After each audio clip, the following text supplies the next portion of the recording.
with its Christmas lights. And that really spectacular little dome on the copper lamp that actually steps up in the center, real low pitch, but the copper dome actually raised up in the center. You have to, it's low, of course. It looks low and it is low. You almost duck as you walk under there and start up those steps. Yeah, right there. Exactly.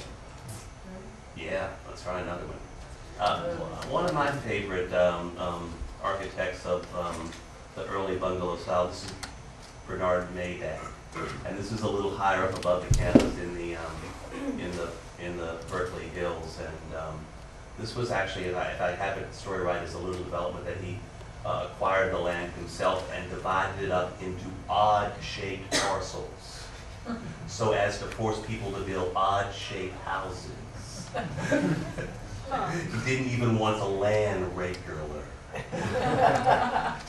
And you can see it's wonderful fenestration, and how he squeezed all those windows up under those low-pitched gables, and how deep the gables overhang. And there's a real, I couldn't get a good shot of it, but you know, there's a soft blue-green kind of a color on there, and it's very much the color of the conifers and the firs. And again, I'm trying to say of the local environment. So he was trying very hard, I feel like, to push it into the hills and the vegetation that was typical there. And this is the rear elevation of the same house. And I think that tall window on the right is probably out of the main living space. It looks like it's a quite wonderful space there. And you know, the little side property line, I'm standing on the street and you can see how small the lot is, because the hedge on the other side is the property line. Right there, absolutely. And then, you know, not a bungalow, but in intention, you know, in the way that it fits into the landscape. And I think another thing about bungalows that appeals to me so much is how they mean to not only just integrate themselves with the landscape, but to actually push you out into the landscape, so that they have this series of transitional spaces, some covered, some uncovered, that sort of slowly usher you out into the landscape, or offer you different options depending upon the weather and the sun and the climate of the day to move out of the house. And I think that that here at Falling Water, Wright's using the exact same horizontal lines to integrate it to the landscape, and you know, some covered, some uncovered terraces that push you out of the house. And also, you know, I think of bungalows as not being huge, expansive interiors. They were meant to be economical and reasonable. And these exterior spaces were sort of expandable space in good weather to sort of allow you to move out. And,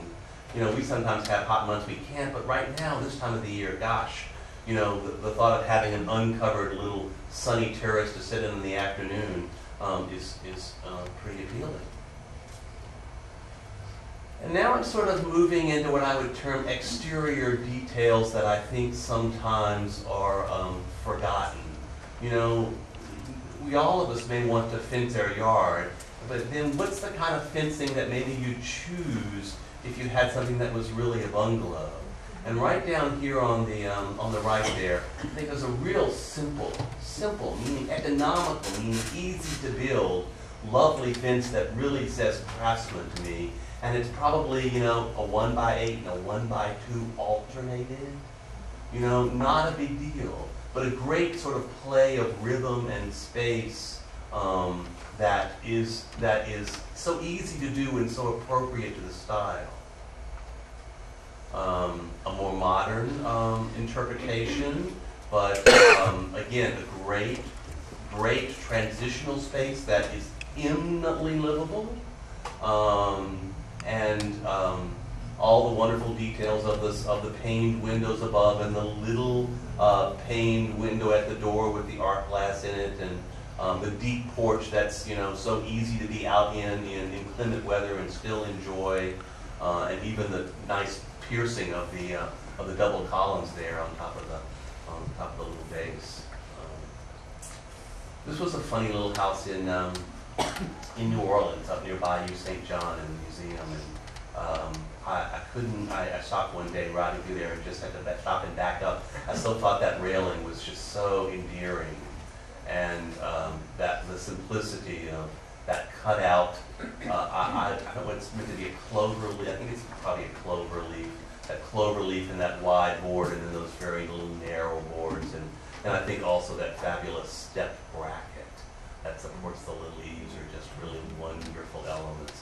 But the bracket you probably not add to the house, but you may well have a bungalow or a bungalow type house that needs some wonderful porch railing. And I think these are just sort of ideas. I use these as you know, sort of, you know, an inventory of things to, you know, to try to draw from when someone says to me, what sort of railing would you put on this bungalow kind of house? You know, what you do here? And I go, oh, hold on, I'll get the photographs. We're trying to think this out.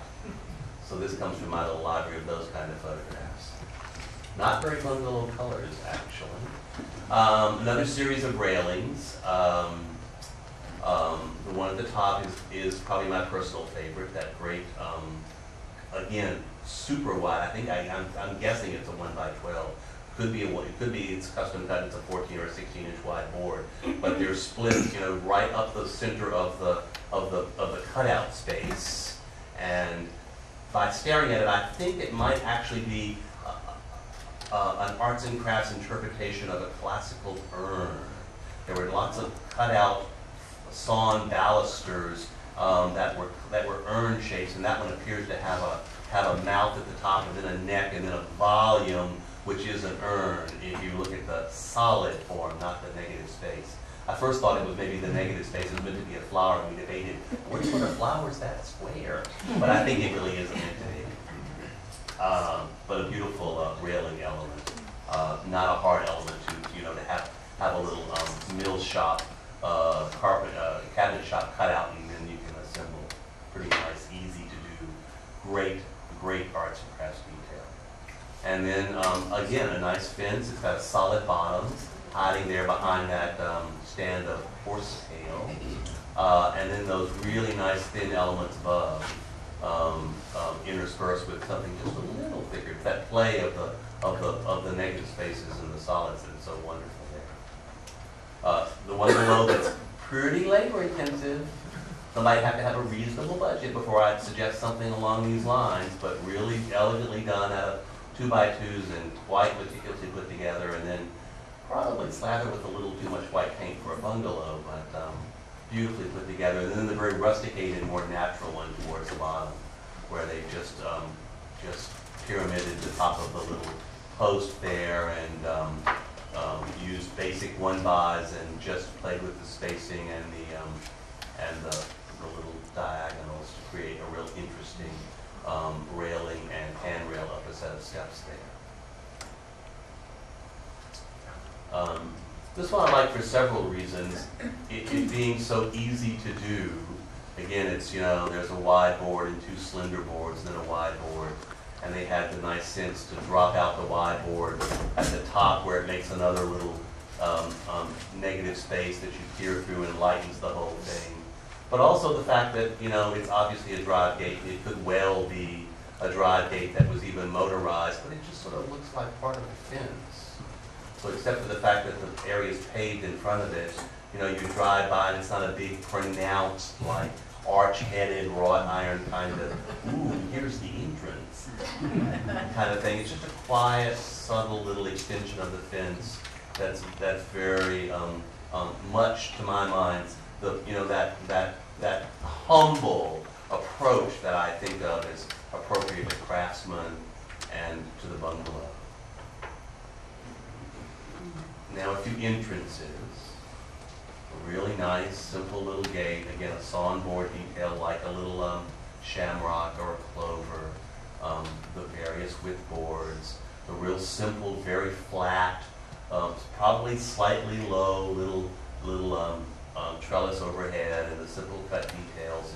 And the thing I like the most is the real flat extension of the cap on top of the 4 posts that carry the arbor head.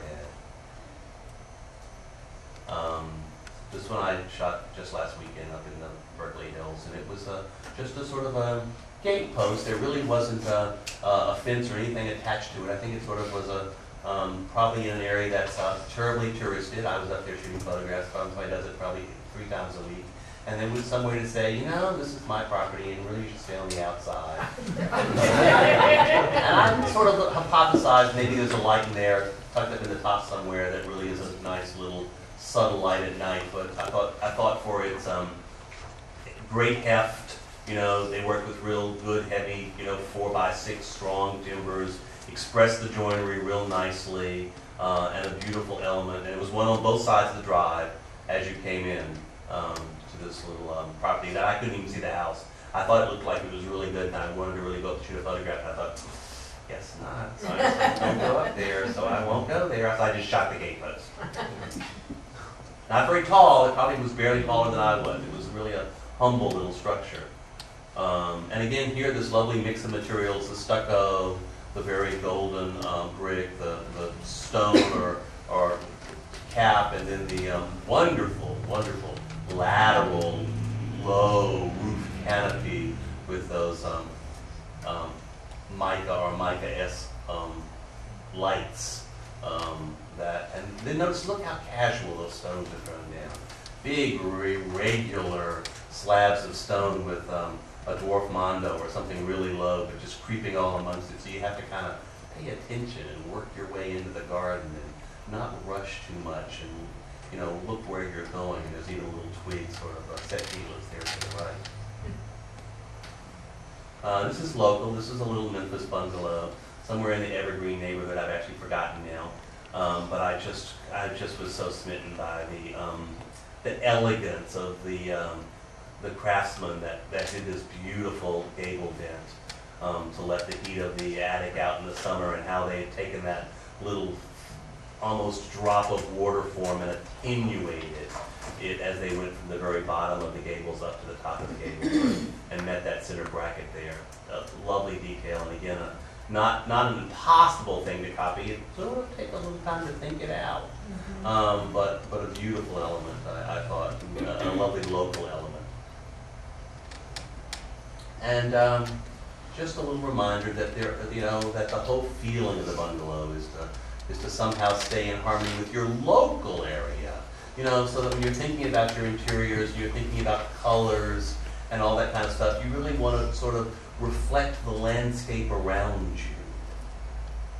And I think that's why we sort of put this shot in, because we thought, you know, think of falling water, think of the laying up of courses of stone, particularly if you can have a little irregular layup in the stone.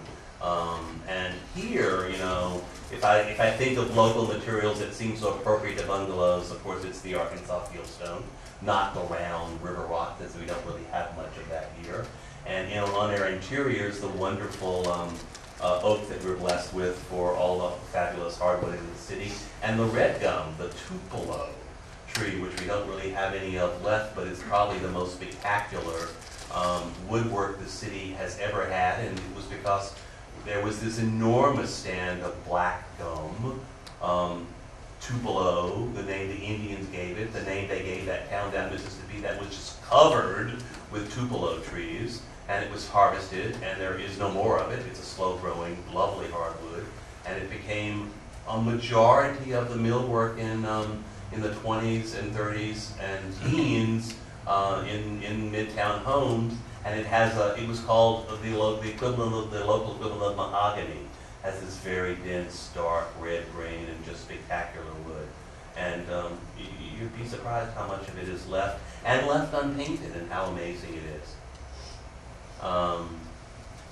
Great, great, great mix of materials here. You know, as if there had been some rubble on the site that the rock that they piled up and then treated as the rusticated base, and then slowly begin to build out of it with some brick that isn't laid quite so flat and perfectly, and likewise the driveway. I mean, what a simple thing, you know, if you're putting in a driveway, not to maybe pave the whole thing, but to think of that more wonderful route of maybe going back to paving the area that used to be the tire tracks, and either cobbling the middle or, you know, grassing the middle, or putting a ground cover in the middle, and how much sort of softer and easier and casual that is. Further along, again, a great extension of materials from the brick of the terrace. This is Green and Green in Pasadena. And you can see the brickwork of the terrace. That's even a planting bed in the middle of the terrace. It's got a wonderful irregular shape to it, as if it kind of erupted out of the terrace. Not so hard edge, not so rectilinear, and then there's the stones coming up to the rock, finally working up to the brick topped by that copper finial. This is another little, this was put out in 1926 by the Southern Pine Association. And it was a self-promotion, suggesting all of the projects you could do with Southern Pine. And I don't know where I saw it. I saw it advertised in some magazine somewhere that had been reprinted in the 60s or 70s. And I wrote away and got a copy of it. And it just has page after page after page of trellises that go to the side of the house, and arbors off the top of the house, and garden benches, and even a garden bench that Carol thought was so wonderful because the whole back was octagonal and a spider web. But this one I pulled particularly because I thought it was so nice to show you the variety of exterior spaces, because they have the terrace beside the house with the very light arbor over it that they grow nothing on and would enjoy in a cooler day when they wanted the sun. And then more over to the left is it could either be a passageway or it could be a little gazebo that one set in on a hot day when you wanted to be out of the sun. And I think it's that wonderful variety of exterior spaces that really sort of is a forgotten element of the bungalows that we might revive today when we think about the exterior of our bungalow. I mean, different variety, covered porch, an uncovered arbor space like this, or even out in the yard, you know, an arbor that's completely covered over with vines. I like the fact that the vines are out in the yard and not climbing into my roof. So if I were, when anybody says, I just must have some wisteria, after I tell them how crazy they are, I say, well, at least let's detach it from the house so you won't hold me personally responsible for the shingles it's gonna tear off the top of your roof in probably less than 3 years. But out there, you know, then you only have to fight the seedlings, so it's probably a better fight. A great, again, example of a variety of exterior spaces. That tremendous deep overhang, it's practically a porch, supported by the column setting on a great stone base in the Japanese manner down below, and then the lateral carrying that very light little arbor that dapples the whole space in shade. And, you know, not antique furniture, probably, you know, your basic Williams-Sonoma teak furniture, you know, setting out there that's pretty available, even at our little outlet store out here in town, just to suggest the, you know, the variety of outdoor spaces you can enjoy that seems so appropriate for bungalow. And we've been sort of talking about how to pull the inside of the house out, and this was another way to pull the outside in. I just thought that whole run of glass and casements, and the near part, as you can see, is actually a house, and they can throw open those windows and look out into this wonderful forest. And then the far corner, which I believe is the next image right there, is this wonderful covered terrace that again gives you a roof that puts you way out there in the landscape, and that very wonderful old mossed, lichened rock that they use so carefully to assemble the retaining wall around here is just really quite fun. And this is Green and Green again. So I was talking back in that early second or third shot about the Thornton house in Berkeley. I believe this is actually the Gamble house in Pasadena. I hope I'm right about that. You are. I am good. Thank you.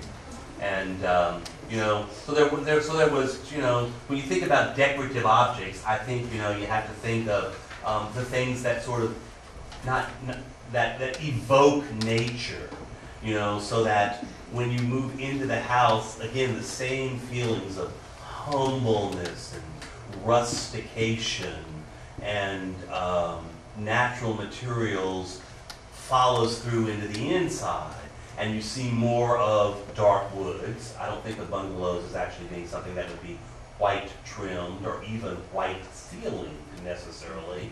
So I guess the hard part of a bungalow today is where we're used to lots of light and lots of bouncing, bright white loft-like spaces. And somehow I was trying to think, what was their intention when they started? And the best I could come up with in my own mind was they were thinking maybe of a shady, deciduous forest, and the way little shafts of light would fall through the leaves and suddenly illuminate a trillium or a small flower on the forest floor that's basically in brown leaf dust, or catch the glimmer of a butterfly going by. And I'm suggesting, I think that was more the feeling they wanted for a bungalow. So you'll want a few more lamps, and you'll want really good reading glasses, and you'll probably not want to read really late at night. But they're the elements that I think are most characteristic, and of course, then the design elements become those kind of earth tone colors and beautiful things that evoke nature, the way they had this art glass piece. That's of course the central door, 2 side lights, and the 3 transoms above that have this wonderful tree of art glass that wanders all the way through them. The same house, looking out to the terrace, and it was the terrace that I mentioned before that, oh dear, forgive me. That have the asymmetrical terrace that looks like, there was almost, as Frank would Wright like to do, and did at Falling Water, built his house and allowed an original rock that was on the terrain to rise out right beside the fireplace in the middle of the living room. They've allowed that planting space to sort of rise up and even in an unbordered manner spread across the terrace as if it was there first. And you'll see the same wonderful porch railing, terrace railing detail that was on the front of the house in Berkeley. And again, that amazing window fenestration in this pair of French doors that leads out to this terrace. But I mean, look how much it sort of, speaks of humble materials. There's not a lot of rock or worked rock, soft, hard edge rock. It's all much more handcrafted, much more meant to look like it was done by hand, done by the owner, self-done. In this instance, not. It was built for the Gambles as a winter home. But the feeling that we all can get out of finding wonderful, humble objects that we might score at a yard sale or might come out of our grandmother's attic, and we assemble in a great, cozy kind of atmosphere. And this is a first shot of a drawing of an interior, and I think it's got all the classical materials here. There are big earthen tiles that are both the surround and the hearth at this fireplace. You can see that they're mottled, irregular in color. There's a wonderful copper hood over the fireplace that's got very large nail heads exposed in the way that it's seen together. 2 wonderful built-in niches, dark wood, meant to sort of cozy back in there with a book or a friend or a magazine, or just to enjoy conversation with whoever's sitting in that nice little armchair out there on the rug. A table very like unto the one that we have a sample of outdoors tonight. A great wallpaper border up top. That's something in the foliate flower pattern, but I couldn't even guess what kind of flower it was. And I think the wonderful painterly license of putting the same border on the rug, which was pretty nice. And the materials, look at the fabrics. Very simple. This is a house. A bungalow is a house of linens and hot stacking burlaps and leathers, not silks and not fancy patterns and not brocades. More readily available And then even the nice, again, not great lighting here, folks. Look at those two itty bitty little sconces each side of the fireplace, and notice the candle. Why not? I did this already. Forgive me. Actually, wait. No. One more try.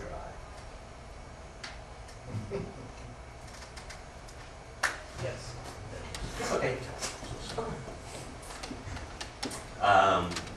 An early catalog for furniture.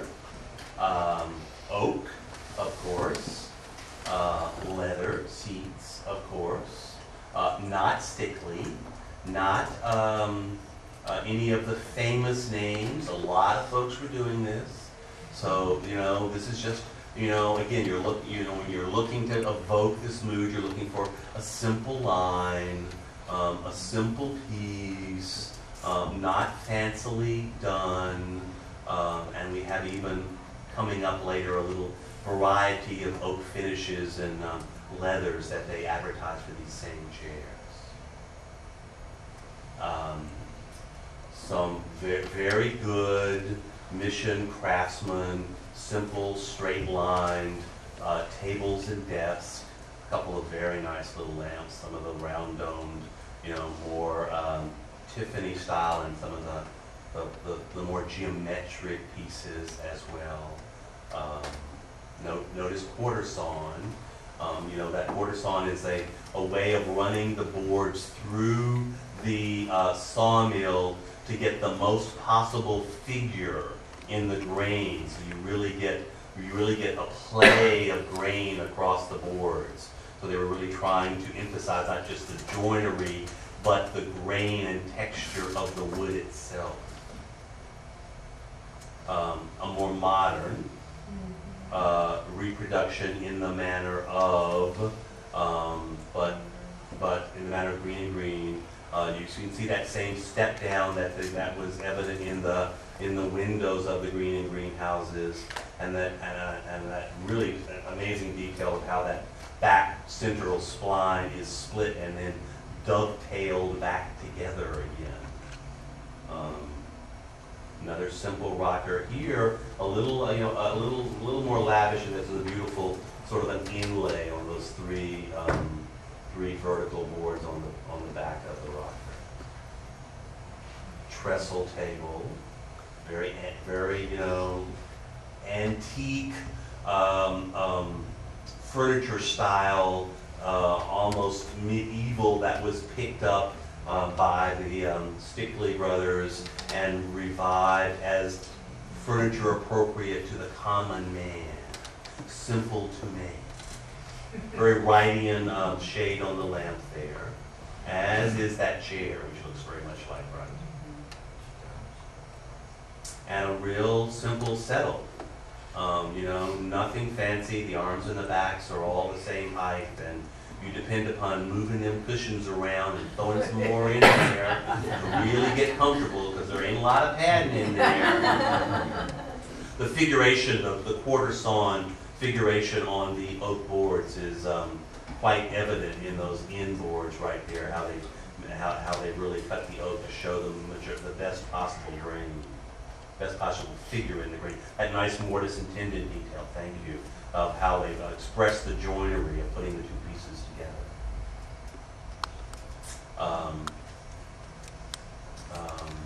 Who is this?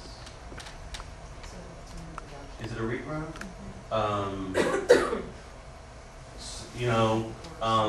Yeah. I think the thing of showing you this is also, I wanted to indicate, we're not all out trying to find an original Stickley or an original Limburg. There's a tremendous revival in arts and crafts and mission things now, and heaven knows restoration hardware is full of pieces like this at a very good buy. And as we'll show you, there's a ton of places you can find appropriate light fixtures today at a very good buy that evoke the feeling of the bungalow and the arts and crafts style without having to take out a home equity line to get them. Repro. Roy Crofter's reproduction, probably originally, I would guess, published in some little do-it-yourself magazine, meant to be done as a weekend project for the house. Still could be. And how all-pervasive the thought process was that, I mean, not only did they want, you know, the hand look on the hammering of the copper and the joinery of the wood, but even down into the bookbinding, so that they, you know, were suggesting the tooling of the leather, and probably some great grained paper on the end page just as you opened the book. The hardware. Copper, you know, copper and bronze were so much more favored over the fancy or more elegant materials of a silver or a brass or a gold or anything. It was meant to be that which was more readily worked, that was a softer metal, that showed the imprint of the hand, so that they really relished the fact that this had been hammered out flat and not worked to look like it was so polished. And of course, probably there'd be a very, you know, expressive, even screw bolt used to affix those in place, a little crosshead or a diamond-headed bolt to put them together. And not just, of course, the hardware, you know, the objects of the everyday house. Notice not just that reproduction of Roy Crafter copper vase, but look at that simple textural piece of cloth that it rests upon. It was all about those, again, earth tones, and I mean things we can so readily do just almost based on our choice of palettes, and not without any enormous outlay of money, and recreate that wonderful, warm, inviting interior. This is from Rejuvenation. It's a reproduction lighting company out in Portland. They specialize in a wide range of period reproduction light fixtures. They do them relatively with good accuracy and good weight, and we shot just one page that shows 3 different ways that you might go about looking for a mission style light fixture. In this case, something big that would go over like a dining room table, and you see the plain, simple white shade at the bottom right, and then something more in the mica glass in the top right, and then just a milk glass but with a pattern in it in that double tiered one on the left. And you can kind of vaguely discern that you're talking somewhere in the $1,300 range for a pretty impressively large light fixture. And I think if I remember correctly, these are probably some of the most expensive light fixtures they even have. I get many wonderful things for them in the, you know, $200, $300 range. And then the great selection of glasses available down across the bottom, from anywhere from milk glass with lots of variety showing in it to something that's supposed to resemble the actual mica that was some of the early lights actually used. Doesn't let out a lot of light again, but a great subtle soft effect. More of a period brochure? Mm-hmm. Yeah, more of a period brochure showing you wooden lights with metal and glass shades in them primarily. Maybe the top one and the top left one are actually a metal base, and I would suspect certainly that one that the arrow's on now is probably a hand-hammered copper like candlestick, and the other one might be a cast bronze at the top. These two being original, but there's many more like them out there available in a close reproduction today. And these are all modern exteriors. So you can see the wonderful wide variety of hanging, post-mounted, wall-mounted, even the great bottom right one with the the great worked hammered copper backplate, and that wonderful art glass shade. I was letting money. This was an original, but as a matter of fact, you know, you can buy it today. I forget the www site you have to go to, but it's there. And I thought it was really impressive, the joinery of how you read the bolts that hold the metal to the wood stand, and that great copper lamp holder at the top for a floor lamp. A period piece again. Notice those window mullions. I would hazard a guess it was green and green real quickly. A great art glass lamp, probably a bronze base. They were a very simple, flat, square, oak-topped side table. A real nice, pleasant, dark interior, very warm, and you know, augmented by that bright bit of color in the light. Modern, all available. Mica substitute, hammered copper. Bottom left is a bit of oak and a bit of a white milk glass. Restoration hardware, I would think. Yeah, someone like that. Local Sherman-Williams, arts and crafts paint chart. I've probably used this paint chart more than any other in my whole career. I hate to give these secrets away. You practically can't put 3 colors on this chart together and get a bad paint job out of it. I tried. I can practically do it blindfolded. Just really wonderful. It's just the arts and crafts chart that Sherman-Williams has. It's the exterior. I use it inside. I use it outside. I pay no attention to that kind of stuff. Somebody's really watching. Hello. Hello. Hi. No, may I call you back later?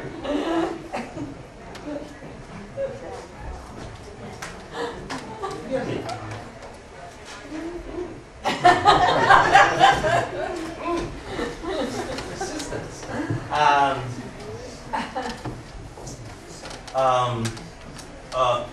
Great earth tones. Great, wonderful, you know, almost bronzy tones and weathered shingle wood tones, and the bottom right color being called pewter. Bottle green, the next one over, which doesn't show well in this light, but is a deep shutter green kind of color, like an old green glass piece of bottle. The bird's eye maple, a real warm, buttery top, almost to the, a warm, buttery kind of a color that I've used inside and outside with tremendous success. And the last color on the top left, called Vellum, it's one of the nicest, creamiest whites I've ever had the chance to use. And you know, I mean, they're there. It's easy. It's really a great, great easy way to get the sense of the colors of the arts and crafts period and use them either outside and or inside. And this is the chart to that original little chair brochure. And I was sort of surprised myself. The top 2 rows are the colors the oak itself was available in. And I always thought of them as being, you know, pretty evenly brown and relatively dark, and was real surprised by the extreme upper left golden oak, which I can't imagine there was a whole lot of, and even more so that one right there, which was sort of, I think it's called silver gray or something. And I was like, wow, would have never thought that was typical emission. Surprising what's actually turns out to be period appropriate. And then the rest of them are all both colors and patterns of leather. Wide range of reds and greens and browns and bronzes and almost umber tones that were available at the time frame. So if you have a piece that needs reworking or a piece that needs recovering, you know, you have those kind of ranges of leathers and or, if you're being economical, vinyls that would do the job. They're using white stains, John? Did they use a white? White, you know, where you paint it on and then wipe it off. I don't know of that in being Mission. I know that some of them, probably that upper top, let me see, 1, 2, 3 from the left, was a fume stain where they actually somehow put it in a chamber with ammonia and almost blackened the piece. And it looks like it was almost an ebonized piece the way Macintosh did, but it was done with, it was a little more mechanized, and they were able to fume the oak and give it this really dark charcoal kind of look. I don't know about the white ones. I would guess that silver gray, that bottom right one, must be some sort of a pickle or a white finish. But I can't imagine how else they would have got it. But there probably ain't much of it out there. I sure never seen any of it. Art glass. You know, we've talked about the furniture. We've talked about a little bit. There's a little more about fabrics coming. A little more about pottery coming. But certainly, this is Frank Lloyd Wright. Certainly, you know, tremendous amount of art glass, and an area that I realized I missed, which was rugs. And I tried to think of the patterns of rugs that would be appropriate, and I think it's this, which is like Wright preferred the geometric. And certainly, if you were hunting rugs that were period appropriate, I think something geometric.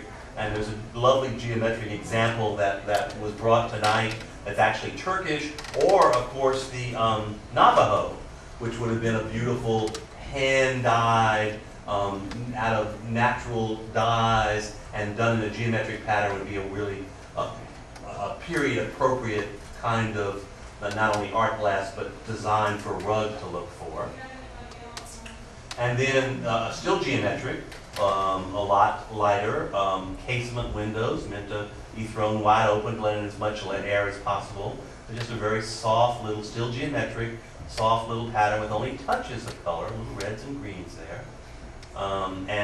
This is Rennie Mackintosh. This was his rose, take on a rose, I think. It was actually pretty much clear glass and all this wonderful leading, as if he almost had taken a pencil or a charcoal and drawn it, but it's all been done in lead.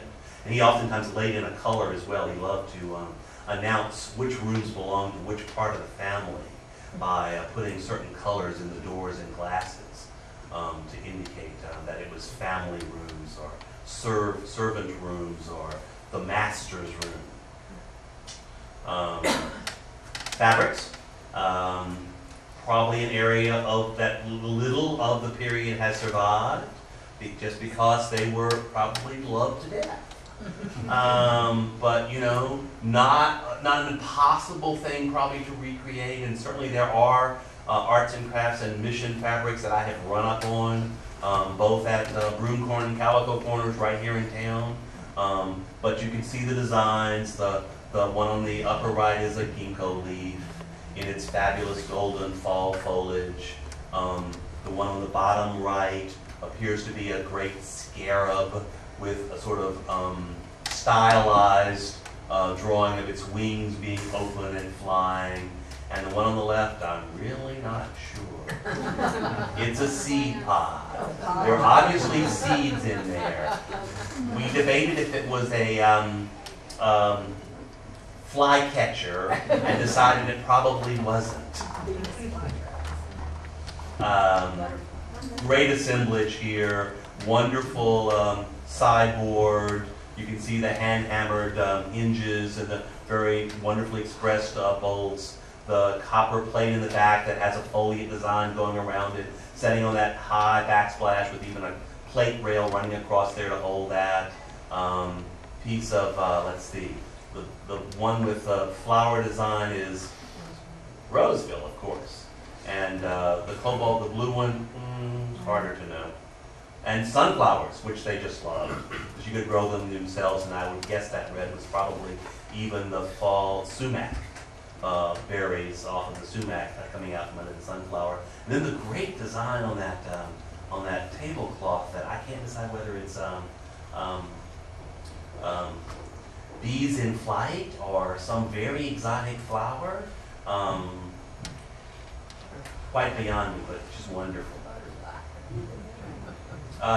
Modern design. remake, actually from a cloth that was meant to be on the door that you'd actually cover the top glass of the door with.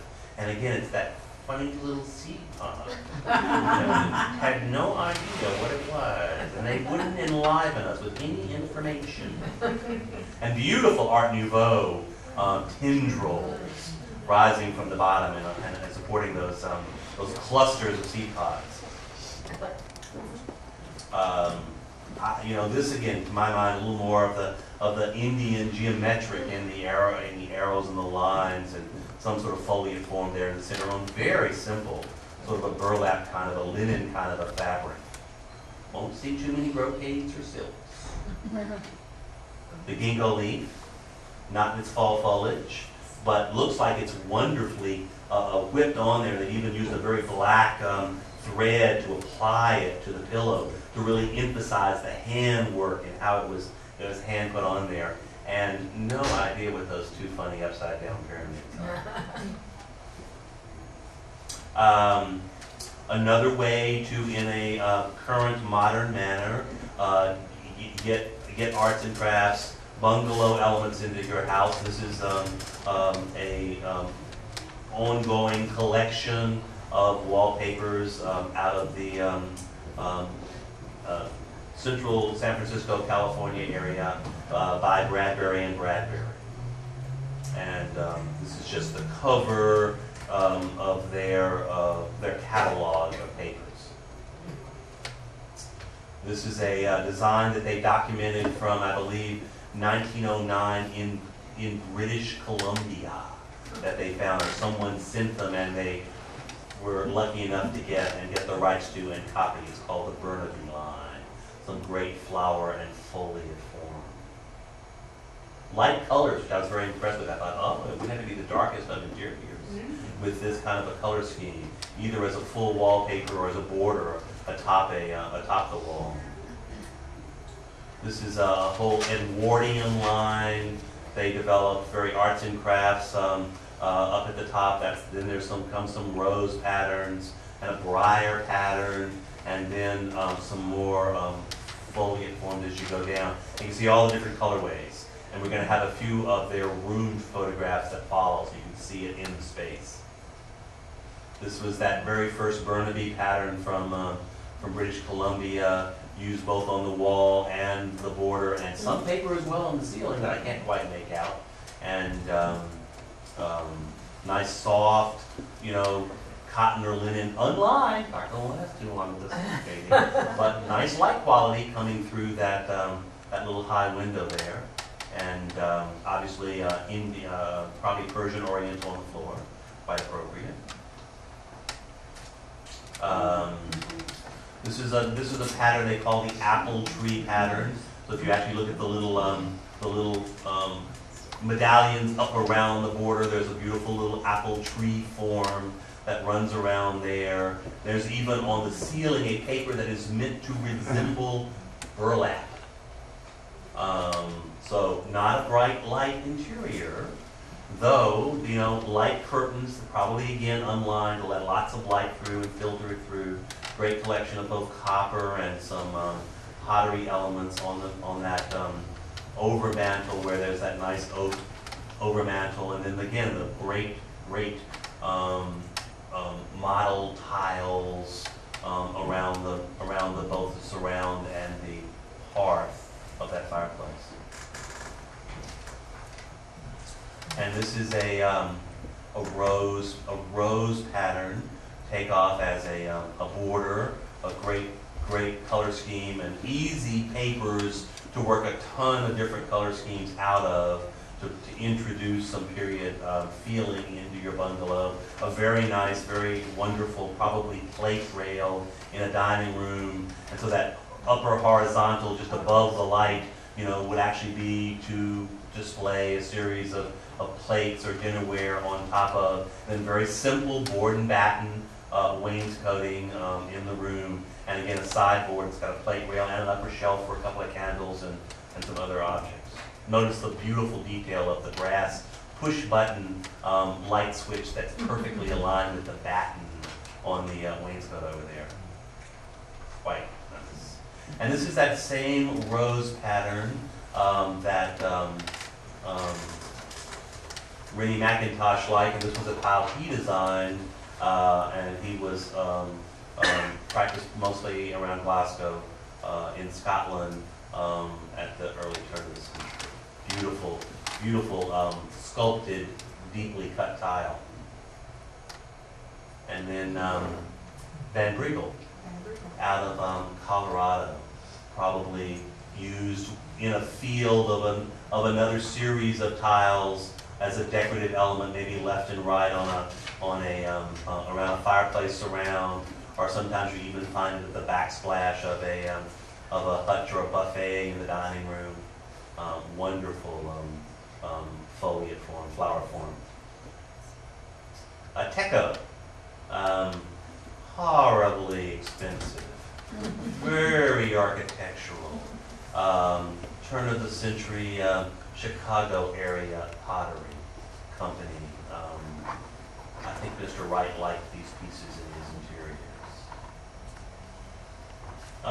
Modern, brand new, in the bungalow aesthetic quite clearly, although I don't think that exact light fixture over the table really carries through the scene.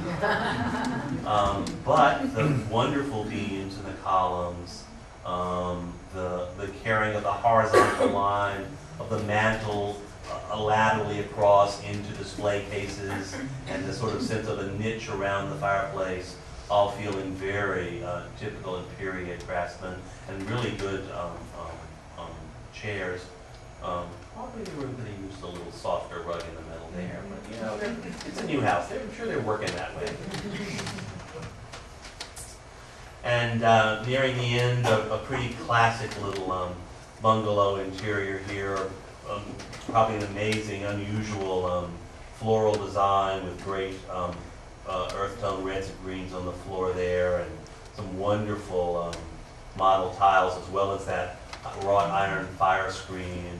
You can see what happens when there's an art glass. I'm a big fan of shades, and I'm forever trying to find another lampshade. Not always that scale, because I don't hang that many lights from my ceiling, but over there on the little sconce, that I may either hang from a sconce or pop on top of a little tabletop lamp and find some old, wonderful, colored lampshade that casts a beautiful, soft yellow or amber glow in the room. Seems to just be so much of the essence of the bungalow. Real simple detailing. Even the art we were talking about, it wasn't a fancy, exotic. Everything was meant to be very local, so that even the art was the simplest of landscapes, or a wood block that would have talked about the landscapes, or and the beautiful wide board, simple wide board up at the ceiling line, and the classic simple lines of the furniture.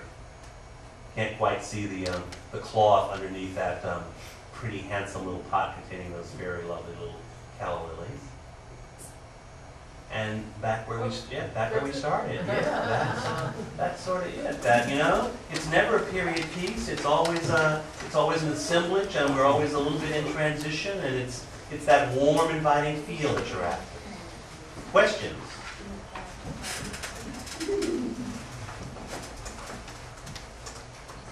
Easy.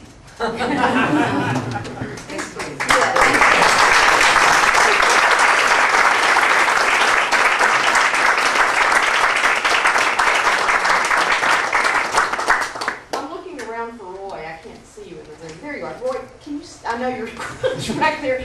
I'm going to let Roy tell you just a little bit about what he brought, and then, since it is a small space, graduate yourselves out to enjoy it on your way as you leave tonight. Are there any general questions about the class?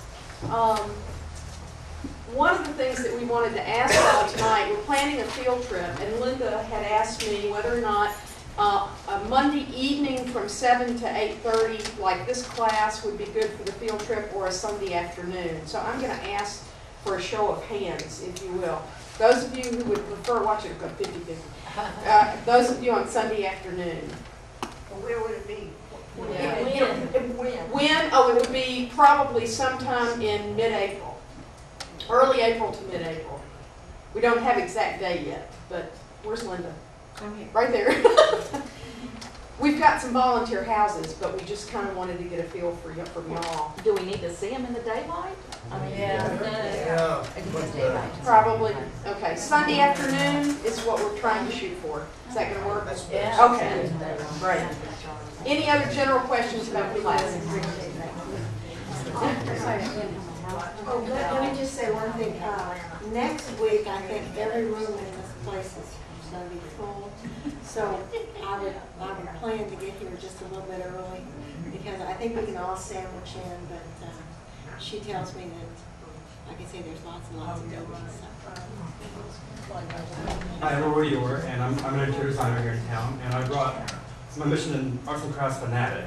And I brought a grandfather clock and a Charles Lambert side table and a stickling armchair and a reproduction small lamp table and a few accessories. And I have more things, and this is like a horrible plug for self-promotion, but I have a booth at Market Central. If you guys need any addition for antiques or production pieces. But anyway, it's all out here if you want to see and pass by on your way out. Thank you. Thank you. Folks, they're not really finished interior stuff. But when someone asks me and needs help, I'm delighted to send them your way. Sure. Do you have my card? Yes, I did. Absolutely. It's a pleasure to meet you. Yeah. I'll look at your stuff and holler. I'd like to see some more of you, some of the stuff. I met a lady earlier who was eating a dining table, which I have in my warehouse. I think it That works. Like a shelf box. Yeah. Prices are actually He's just like, This lot, this chair, this table came from a home artist. And it's fallen in love with it. And he's trying they're like convinced reproductions. And they use the whole line of it.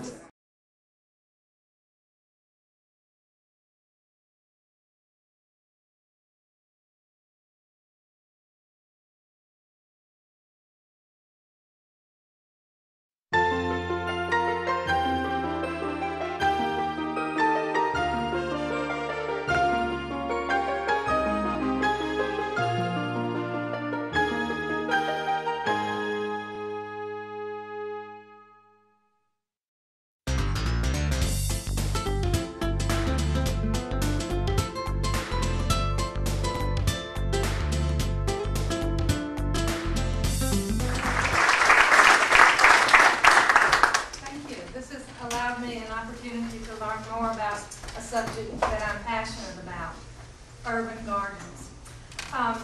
If I show a picture of your house and don't say nice things, I'm terribly sorry. But I didn't know. And if you'll just hold your comment to the end so it won't throw me off completely, I would appreciate it.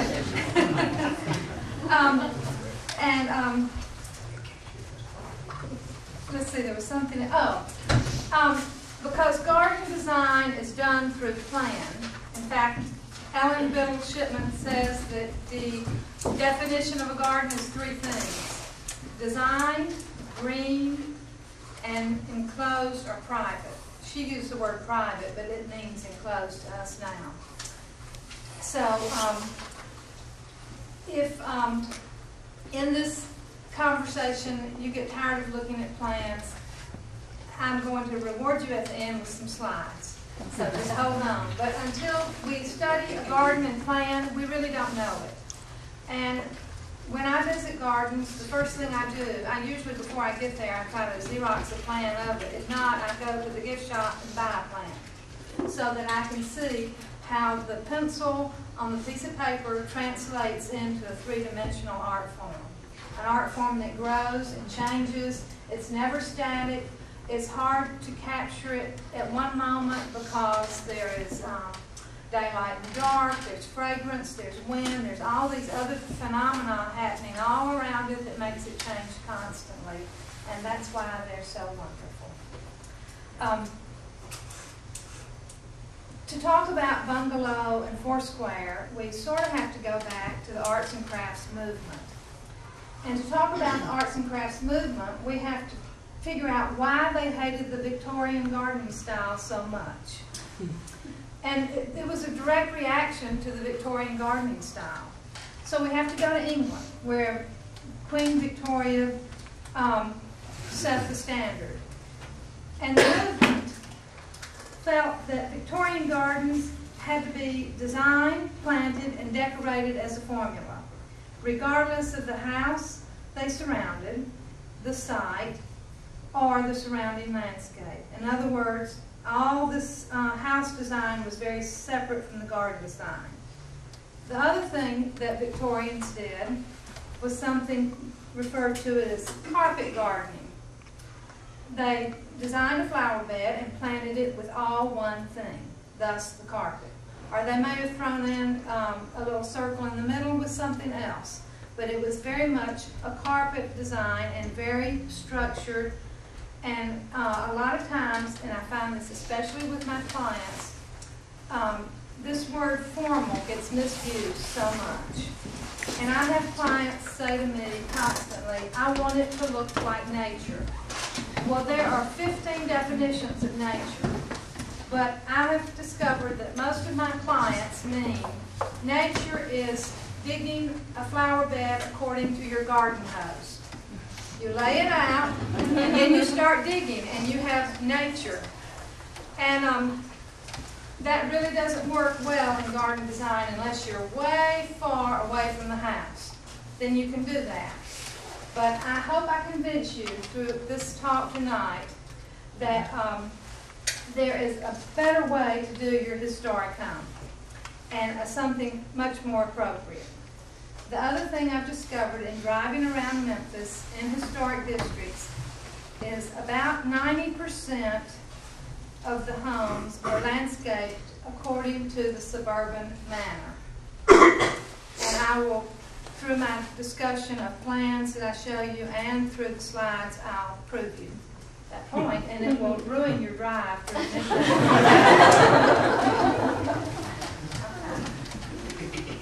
we have to go back to England, and this man, Thomas Mawson, is one of the ones that started the arts and crafts movement there. And as I said, he abhorred the carpet gardening done and the separation of house and garden. As you see in his design for the front steps and the detail he went to show there are various ways to design one thing, he put as much thought into the steps as he did his planting plan. And we don't do that anymore. We jump right to what plant's that going to be? And we need to think more about our materials and where we place them and how we place them before we get to what's that bush.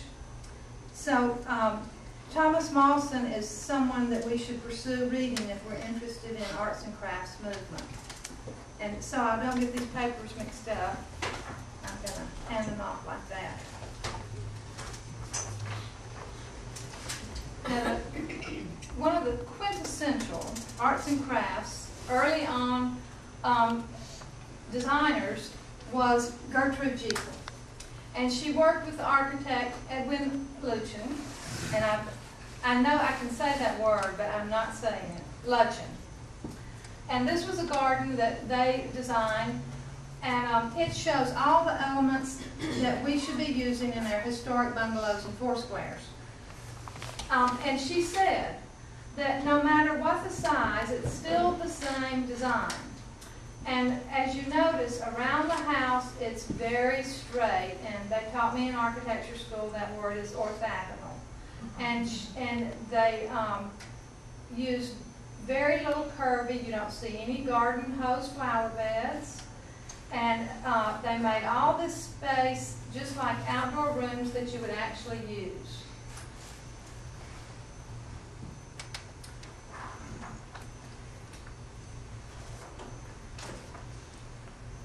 Here's another one. And this one you see images of in all the books. Water was important, and this reel is one of the dandiest moves you can make in a garden. And it's probably the hardest thing to convince a client to do. But it's taking a feature that we all deal with, that's water, in our landscape, whether catching rain or diverting downspouts or a low space, and using it as an element to design with. Notice again, around the house are squared off areas that are just corresponding, obviously, to the rooms inside. So there was very much this reciprocity between inside and outside. They looked out their windows and designed a garden to complement the inside.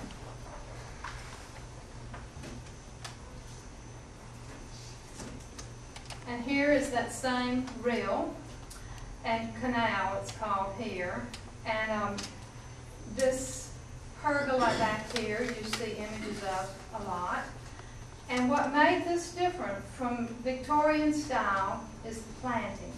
This was considered their nature. This was considered wild because they mixed the plantings, they allowed things to overgrow and self-seed and get voluptuous, whereas the Victorians would have had all one thing in here and trimmed very neatly.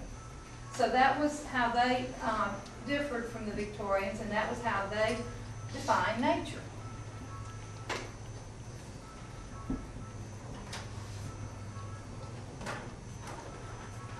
To give you an idea of the house, and the other change from Victorian England was this was considered a small country home then. And they just blew the Victorians' minds that they would go to something so small. But they set up views and they pulled the more wild, lousy part of the landscape away from the house. Now, on first look, you would think this was foundation planting, wouldn't you? But when you go to the plan and study it, there is a walkway behind that hedge and a terrace. So the other big difference between them and us is they didn't do foundation plantings because they had good foundations. And there was a quote that said, I'm terrible at this part. There was a quote that said that it doesn't hurt to let the foundation show, it's good. What happened was in about 1945 when we started building the suburbs, we didn't have time to build good foundations. So we decided that what do you do with something ugly? You cover it up with shrubbery. So that's when foundation planting really hit. And for some reason, we've copied that model throughout our entire city and our country. And we always, we must feel inadequate without foundation plantings because everyone has them. And again, notice, this house has none.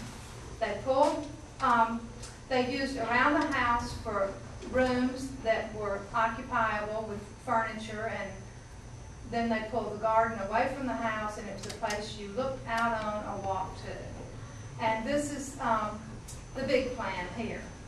And you look at this and think, this couldn't be arts and crafts, but it is. And that was my shock too. And these gardens I'm showing you in plan. Come in. So sorry. That's all right. There are two of us, Susan Caldwell. Okay. Looks like they're right over there. Watch the, Yes. right over there.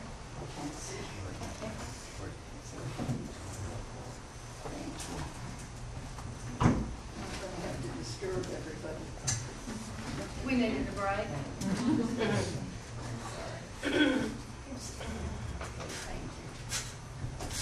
Okay, now I've contradicted myself. I pulled up an image of a foundation planting, haven't I?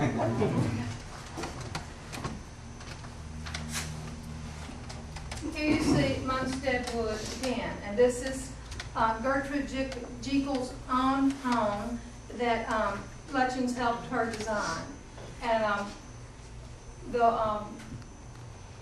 it's used time and again to illustrate this movement just getting started in England.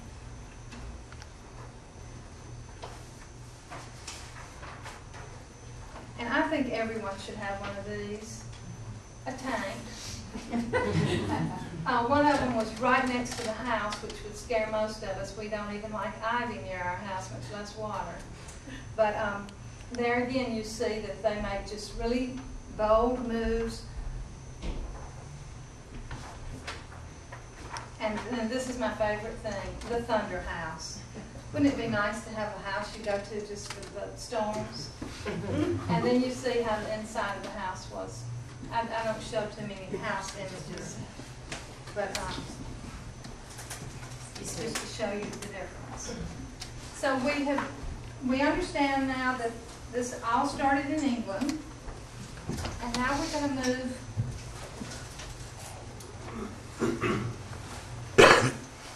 into this country in 1928.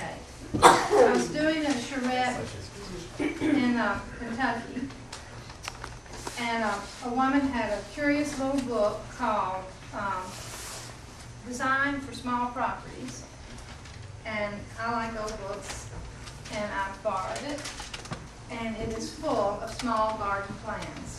So if you're thinking about doing your own design, get online in a used bookstore and order this. It's from a series called the Rural Science Series, and the plans are just beautiful, and I'm going to take you through several. And I want you to get used to looking at plans, because you have to design and plan first. You can't miss that step.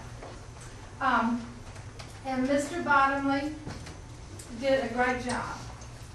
And what he did first was show us what all these things mean in plans. So he called this the indications. We call it the key. In all his gardens, he has seats. He has arbors covered with vines. He has walls, lattice fences, wire fences, property lines. He has flagstone walks, cement walks, steps. He has lots of trimmed hedges and lots of untrimmed hedges, deciduous shrubs, evergreen shrubs, shrubbery en masse, grass, trees, and flowers. So that's our key to understanding Mr. Bottomley's designs. Now this, he says, is a design before. Turn around. Rotate. This brings up my dyslexia. Okay. He says that the verbiage in his writing is sort of tongue-in-cheek, but he says that this is just what you get when you go out and somebody look at your property. And you can see that this house is situated on sort of a plinth, so it rises up, and it has the garage in the back, so you have a long driveway, and it has shrubs all the way around the edge, and then they got out the water hose in the back, and they laid out the back garden, and they put a little feature back there, and I think this really is a decent looking garden. I would love to see this garden.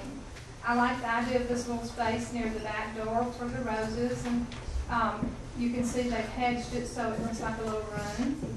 You all can also see that they put shrubbery around the entire foundation of the house. So he says, that's not right. He says, this is what happens, I love this, after a landscape architect does your garden. So what does a landscape architect do? Well, first of all, they gave these people a terrace around their entire house so you could have circulation. They also captured some views, so when they looked out their windows, they would see something in the distance or in the beyond. They didn't have a fence at their edge, but I put one because I felt like Mr. Bottomley just missed that. I think it needs a little edge, either a hedge or a fence. There's several moves in this garden I like.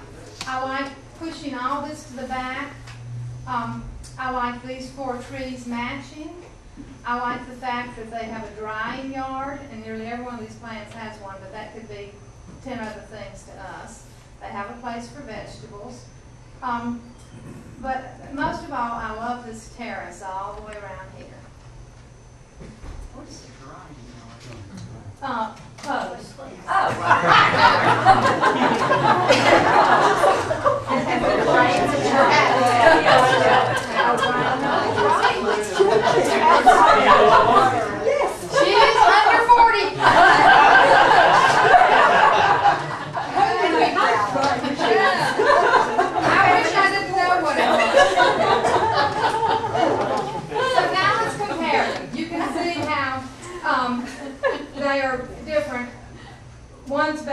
But the before one is really not bad. I move a few of those foundation plantings and you've got it. Now I'm going to go through these rather quickly. Now that you have the key, you can read them. Okay? The move on this one is the side garden. This one is asymmetric. He uses architecture and nearly every one of them. This one has a tea house.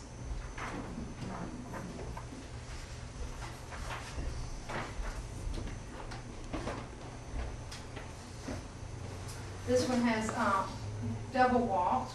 We got chairs back here. What was the origin of the arts and crafts movement? It was, I'll answer this, but if you ask me anymore, I get confused. But it was a reaction to industrial England. It was saying we don't want everything mass-produced. We like the art and the craft that we're losing. And they felt like that things should have a preciousness to them that you only get when hand-making something. I was just trying to understand the elements of the landscape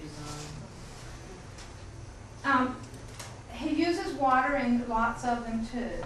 And I'm showing you mostly backyards because your backyard is your own private sanctuary where you can do just most anything you want. And he lays them out so that they are lovely spaces. He also gives you a variety of lot sizes. So He's just exploring alternatives here, right, Susan? Right. He's saying that, you know, these are all the different varieties you can come up with that would make a pleasing garden. Now, here, this is the whole garden. Now, look at the landscape in the front and look at the foundation plantings. What he does is what most should recommend is the corners need something to sort of anchor the house. And then he has a few shrubs along here, but look, there's some foundation showing.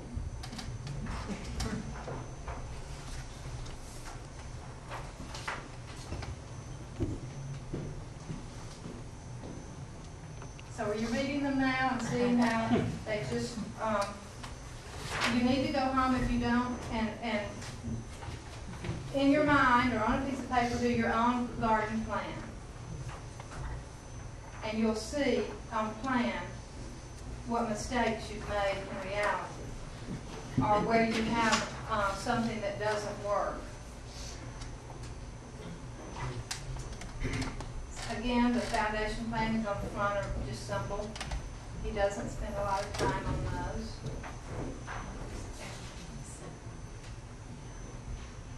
But they're all the elements we still want today. We want a seat in our garden. We want water in our garden. We want shade in our garden. Some of us want flowers. Some of us want vegetables. Here's one for a corner lot. He has one for triangular shaped lots. A corner lot with the drive on the side. What was the year of this book? 1929. And then the lots get bigger when you get near the back of the book. And then he does some specialties, just some little small pieces. Blazing globe, which we still get today. Sundial.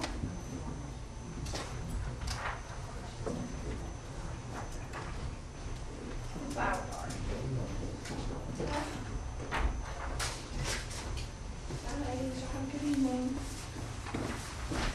So, we skip to America, and what is the quintessential arts and crafts designer in this country in this period? Probably Green and Green in California. And so how do they design gardens? And there is a little bit available for that. Here's the Gamble House, and it's always at the top of the list about the arts and crafts era and the bungalow. And here you see plan for this house, you notice the openings out into the landscape and the views and the windows. Well, if we designed a garden for this, according to how we do our gardens in Memphis, we would do a little amorphous shaped patio that you can't put anything on right here. And do a little curvy walk out to the front and out to the back, and a little tiny stoop to the side.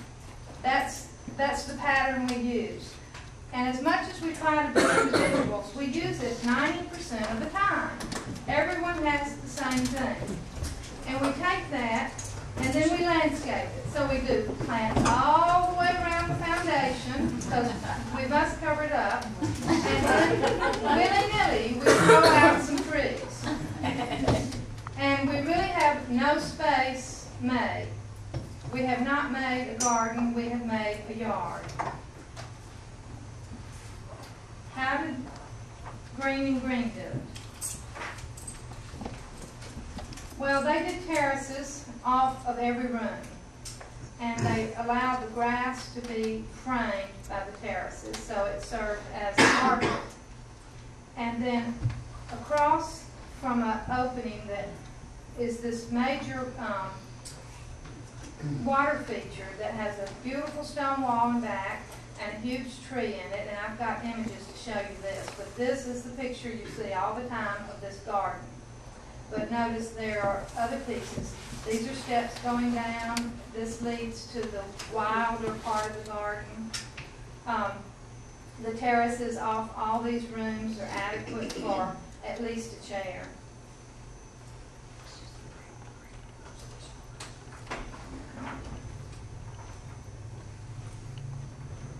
And if we look at it in figure ground, then we see how important these spaces are. And truthfully, I don't know what, I just assumed this was grass planted in here. It could be actually paved or stoned or something else, but all you ever see pictured is this, and I've never visited this garden. But you do see how these steps lead you down into the rest.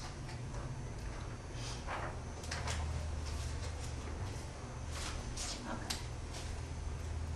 So now we get to the pretty picture part. And you're sufficiently skilled on plans to know now how those plans translate into 3D. And I'll plug the projector.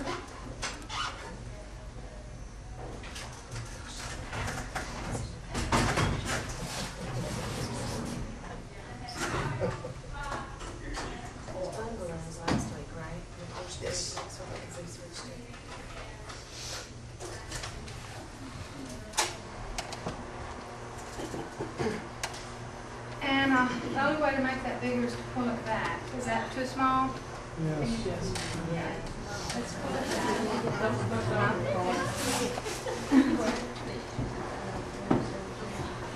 This is where I blame the planners for everything. So how do we get what we have?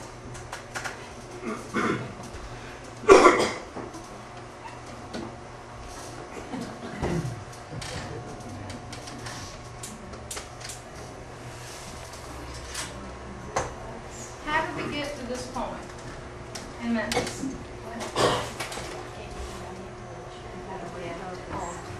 Well, we were all annexed, as you see from this tracing I did of the city maps. And every time another piece of property was taken into the city, someone took a piece of paper and a pencil and drew lines on it and platted it out, and that ended up being your yard. So you can thank the planners. If your yard is pie-shaped, if you're on a curvy street, if you live in a subdivision, all this is planned ahead. And it's interesting to see how, as each piece was added, our city grew. And there you see how the house sits on the lot, and how the lot sits on the block, and how the alleys work in the blocks. All those things were given to us. So our street design is critical to making our place and our neighborhood. And the lot size determines a lot about the size of the house we build and where we put the house. And if our house sits sort of strangely on the side of a lot, it's probably because that's where it had to be to get it all in. And we know in our mind all these houses are landmarks to us, and we wonder about it when we drive by. And we just are fascinated that this woman gardens on the side of her house in a lovely little place with no backyard. And some of us have alleys behind our house that are on industrial areas. And some of us live in the subdivisions in the suburbs. And this is probably a 2-acre lot, and look at their foundation plantings. But it's not funny, we've all done the very same thing. We all have foundation plantings. Wild, untamed, or if you prefer the tame version. Now this is lovely. I like this.